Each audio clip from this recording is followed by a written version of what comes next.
اعوذ باللہ من الشیطان الرجیم بسم اللہ الرحمن الرحیم للفقراء المہاجرین الذین اخرجوا من دیارهم واموالهم یبتغون فضلا من اللہ ورضوانا وینصرون اللہ ورسولہ اولئک هم الصادقون۔ سورہ حشر کی آیت ہے للفقراء المہاجرین الذین اخرجوا، جنہیں نکالا گیا مہاجرین کو، جنہیں مجبور کیا گیا وطن چھوڑنے پر، اپنے گھر چھوڑنے پر، اپنے مال چھوڑنے پر، یبتغون فضلا من اللہ ورضوانا، اور ڈھونڈنے آئے ہیں اللہ کا فضل اور اس کی رضامندی، اور مدد کرنے کو اللہ کی اور اس کے رسول کی۔ وہ لوگ جنہوں نے مکہ سے مدینہ ہجرت کی نبی پاک صلی اللہ علیہ وسلم کے ساتھ، انہیں وہاں سے نکالا گیا، انہوں نے اپنے گھر چھوڑے، اپنا مال چھوڑا اللہ کی رضا حاصل کرنے کے لیے، اللہ اور اس کے رسول کی مدد کے لیے۔ تو اللہ تعالیٰ نے قرآن پاک میں ان کے متعلق کیا فرمایا ہے، کیا خوبصورت جملہ ہے، اولئک هم الصادقون، یہی وہ لوگ ہیں جو سچے ہیں۔ اب ان کی محبت میں کوئی شک باقی نہیں رہ گئی کہ اپنے قریبی رشتہ داروں سے دشمنیاں لی اللہ کی رضا کے لیے، کوئی ذاتی انہیں کوئی مطلب نہیں تھا، خالص رضا الہی کے لیے۔ تو اللہ نے پھر ان کی گواہی دے گی کہ یہی لوگ ہیں جو سچے ہیں، جو صدیقین ہیں۔ کیا مقام ہے ان کا؟ اپنے گھروں سے نکلنا اور اپنی جائیدادوں کو چھوڑنا محض اللہ کے دین اور رسول خدا صلی اللہ علیہ وسلم کی مدد و تائید کے لیے تھا۔ یہ مہاجرین اپنے دعوی ایمان میں سچے اور جہاد و انفاق میں اور دین حق کی حمایت اور تائید میں مخلص ہیں۔ انفاق میں بھی پکے ہیں، جہاد میں بھی پکے ہیں، اور دین حق کی حمایت اور تائید میں بھی پکے ہیں۔ بتاؤ کوئی شک رہ گئی کس طرح انہوں نے دین اسلام کی حمایت کی، کیسے تائید کی؟ انفاق میں بھی آگے ہیں اور جہاد میں بھی آگے ہیں۔ یہ سب صفات ان کے اندر موجود تھی۔ تو اب آگے اس کے آپ دیکھیے گا کیا خوبصورت جملہ ہے۔ اللہ تعالیٰ کی طرف سے مہاجرین کے لیے ایمان و اخلاص کی شہادت ہے۔ اللہ شہادت دے رہا ہے ان کی کہ انہوں نے اپنی جان پر جس قدر تکلیفیں اٹھائیں اور جس قدر مالی نقصان اٹھایا اور اپنے رشتہ داروں سے مخالفت مول لی، یہ سب کچھ انہوں نے کسی دنیوی لالچ کے لیے نہیں کیا، بلکہ اللہ تعالیٰ کے رسول، بلکہ اللہ اور اس کے رسول کی محبت کے لیے کیا ہے۔ وہ اپنی محبت کے اس دعوی محبت میں کامیاب ہو گئے۔ کس طرح وہاں مصیبتیں جھیلی اور یہ چھوڑ چھاڑ کے کن حالات میں آئے۔ اور بھائی یہی تو ایمان کے ٹیسٹ ہوتے ہیں۔ تو اللہ پھر اس کے لیے جو قربانی دیتا ہے اور محبت کا اظہار کرتا ہے تو اللہ پھر فوری عنایت کر دیتا ہے اسی وقت، اور پھر عنایت بھی ایسے کرتا ہے۔ اب انہوں نے اللہ کے لیے گھر چھوڑے، اب دیکھو انفاق میں آگے ہیں، جہاد میں آگے ہیں، اخلاص میں آگے ہیں، تائید میں آگے ہیں، تائید میں آگے ہیں، تقلید میں نبی پاک صلی اللہ علیہ وسلم کے اوپر جان دینے کو تیار ہے، اور ان کی اللہ اور اللہ کے رسول کی محبت کے لیے سب کو چھوڑ کے اب مدینہ میں آگے ہیں۔ تو اللہ تعالیٰ نے پھر اعلان کر دیا۔ اعلان کیا فرمایا پھر اس کے اندر؟ اولئک هم الصادقون، یہ سچے۔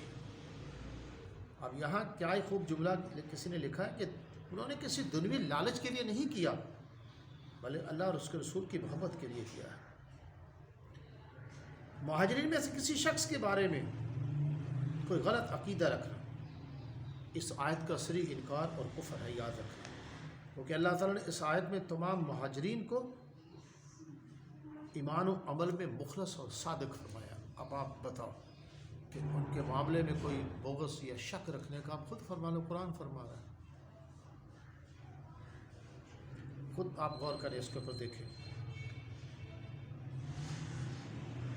آگے آیت میں جو بتایا گیا ہے کہ والذین تبوأوا الدار والایمان، آگے مہاجرین کے، یہ تو مہاجرین کی بات ہے، آگے انصار بھی بات بتائی۔ من قبلہم یحبون من ہاجر علیہم ولا یجدون فی صدورہم حاجۃ مما اوتوا ویؤثرون علی انفسہم ولو کان بہم خصاصۃ ومن یوق شح نفسہ فاولئک هم المفلحون۔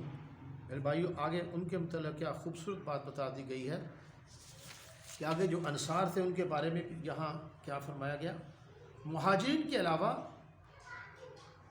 اب یہاں یہ آیت میں شروع میں یہ تھا کہ انفاق کی ترغیب ہے، اور پھر یہاں یہ بتایا گیا تھا، اس جو میں نے آیت پڑھ رہا تھا کہ نبی پاک صلی اللہ علیہ وسلم نے فرمایا تھا اس کے اندر للفقراء کی جہاں بات ہوگی کہ یہ لوگ گھر چھوڑ کے آئے تھے، اس لیے جو فے ہے اس کے اندر ان کو بھی حصہ دیا جائے، یعنی بلکہ خدا کے لیے تھی، تو اس لیے ان کا اپنے گھروں سے نکلنا خالص سچائی کے لیے تھا. تو یہاں ان پر انفاق کی ترغیب ہے، یہاں تباً ان جماعتوں پر انفاق کی ترغیب ہے. ٹھیک ہے، وہ مہاجرین جن کو مشرک مکہ اپنے گھروں سے نکلنے اور مالوں کو چھوڑنے پر مجبور کیا، چونکہ بے بس بے وطن ہیں اور سارا مال چھوڑ کر آ گئے ہیں، اس لیے مال فے میں ان کا بھی حصہ ہے، یعنی ان کو دیا جائے، ان کو اس میں حصہ دیا جائے. کیا خوبصورت بات فرما دی گئی ہے کہ تباً ان جماعتوں پر انفاق کی ترغیب، انفاق ان پر خرچ کرنے کی ترغیب. ان کے آگے انصار کے متعلق بات سن لیجیے. مہاجرین سے ان کو اچھا جی، مہاجرین کے علاوہ اس مال فے میں سے انصار پر بھی خرچ کرو. جو مہاجرین کے مدینہ میں آمد سے پہلے ان میں سکونت پذیر تھے اور ان کے آنے سے پہلے مخلصانہ ایمان لا چکے تھے، وہ بھی اپنے ایمان میں مخلص تھے. مہاجرین سے ان کو دلی محبت ہے اور ان کے دلوں میں مہاجرین کے لیے ہمدردی اور غم گساری کا جذبہ مجزن ہے. چنانچہ مہاجرین کو جو کچھ دیا جاتا ہے اس کی وجہ سے وہ آزردہ نہیں ہوتے، یعنی کہ اگر مہاجرین کو دیا جاتا ہے تو وہ پر اس میں انہیں کوئی دکھ نہیں ہوتا، کوئی تکلیف نہیں ہوتی، اس سے ان کے دلوں میں تنگی نہیں آتی، بلکہ وہ اپنی ذات پر مہاجرین کو ترجیح دیتے ہیں اگرچہ وہ خود بھی ضرورت مند کیوں نہ ہو. یہ وہاں ان کی ایک محبت کا ذکر کر دیا گیا. آگے بڑی زبردست بات کی گئی کہ انصار رضی اللہ تعالی عنہم کے دل دنیوی لالچ اور بخل کی بیماری سے پاک تھے. یہاں یہ بات بیان کر دی، حاجت ضرور ہے، جو لالچ اور بخل سے بچ گیا وہ کامیاب ہو گیا. یعنی کہ ان میں کوئی لالچ نہیں تھا، ان کے دلوں میں انہیں کوئی آزردگی نہیں ہوتی تھی کہ ان کو مہاجرین کو دیا جاتا تھا. اصل میں ان کے یہی بات تھی کہ وہ ان کے دل میں دنیوی لالچ اور بخل کی بیماری سے وہ لوگ پاک تھے. جو لالچ اور بخل سے بچ گیا وہ کامیاب ہو گیا. یہاں یہ بات بتائی گئی نا، یہ قرآن پاک کی اسی آیت کے اندر ہے، یہ بہت ڈیٹیل باتیں ہیں، میں تو شارٹ سی بات کر رہا تھا. وَمَن یُوقَ شُحَّ نَفْسِهِ فَأُولَٰئِکَ هُمُ الْمُفْلِحُونَ. یعنی کہ جو اس میں یہ دل دنیوی لالچ اور بخل کی بیماری سے پاک تھا، یعنی جو لالچ اور بخل سے بچ گیا وہ کامیاب، جو لالچ اور بخل سے بچ گیا وہ کامیاب ہو گیا. آپ اس ذہن میں رکھیے گا، لالچ اور بخل، مائزرلینس، خرچ کرنے سے ڈرنا، خوف زدہ ہو جانا، اور لالچ، گریڈ، یہ ایک بیماری ہے بہت بڑی. بخل بہت بڑی بیماری ہے. دل میں جس بندے کی طاقت نہیں ہوتی نا، قوت نہیں ہوتی، بزدلیاں ہوتی ہیں، وہ پھر اس طرح کے کام کرتے ہیں. اللہ کے نبی نے وہ دعا سکھائی تھی نا جس میں کہ میں بزدلی سے بھی پناہ مانگتا ہوں. ایسے دنیا معاملات کو سوچ سوچ کے ان کو خدا بنا کے معاملات کو خوف دل میں بیٹھ جاتا ہے، وہ دل میں طاقت نہیں رہتی اور بخل کا شکار ہو جاتے ہیں، کسی کو دیتے ہوئے ڈرتے ہیں، اللہ پر بھروسہ نہیں رہا انہیں. اور بھئی یہ بڑی خطرناک کیفیت ہے. اور لالچ، ہوس پڑی رہنا، ہر وقت بس کھینچا تانی کرتا رہوں، اور یہ عذاب ہے، یہ عذاب ہے میرے بھائیوں، یاد رکھیے گا. اللہ اس سے بچائے. تو اس لیے بتایا کہ جو بخل اور لالچ سے بچ گیا وہ کامیاب ہو گیا. اور ایک بیچ میں راستہ اختیار کرنا، اس کے لیے انشاءاللہ ڈیٹیل کبھی گفتگو ہوگی، بڑا ہی اہم ٹاپک ہے یہ. تو بھائی یہاں بات ہے جنہوں نے ہجرت کی، اور آگے انصار جنہوں نے ان کی معاونت کی. مہاجرین و انصار رضی اللہ عنہ کے بعد جو اہل ایمان مستحق ہوں گے ان کو بھی اس مال سے حصہ دیا جائے گا، لیکن ان کے لیے ضروری ہے کہ مہاجرین و انصار کے بغض سے ان کے دل پاک ہوں. بتاؤ کہ جو دوسرے مومن ہیں، مسلمان ہیں، ان کو بھی اس مال سے حصہ دیا جائے، لیکن ان کے لیے ضروری ہے کہ ان کے مہاجرین و انصار کے بغض سے ان کے دل پاک ہو. بلکہ ان کی محبت سے لبریز ہوں اور وہ ہمیشہ مہاجرین انصار کو دعائے خیر سے یاد کریں۔ بتائیں کتنا بڑا جملہ کہہ دیا۔ اس آیت سے معلوم ہوا کہ صحابہ کرام رضی اللہ عنہ کے بغض سے دل کو صاف رکھنا اور ان کے حق میں دعا کرنا بعد والوں کے لیے لازم ہے۔ قرآن فرما رہا ہے، انہوں نے تھوڑی قربانیاں دی، انہوں نے اس آیت سے معلوم ہوا کہ صحابہ کرام رضی اللہ عنہ کے بغض سے دل کو رکھنا اور ان کے حق میں دعا کرنا۔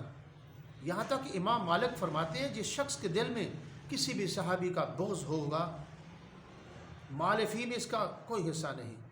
اور آگے فرمایا کہ آگے تو وہ ڈیٹیل بات انشاءاللہ میں پھر بتاؤں گا۔ یہاں آپ دیکھیں گا کہ بغض سے دل کو ان کے بغض سے، اور جو دوسرے ایمان والے ہیں ان کو بھی اس سے حصہ دیا جائے گا، لیکن ان کے لیے ضروری ہے کہ مہاجرین اور انصار کے بغض سے ان کے دل پاک ہو۔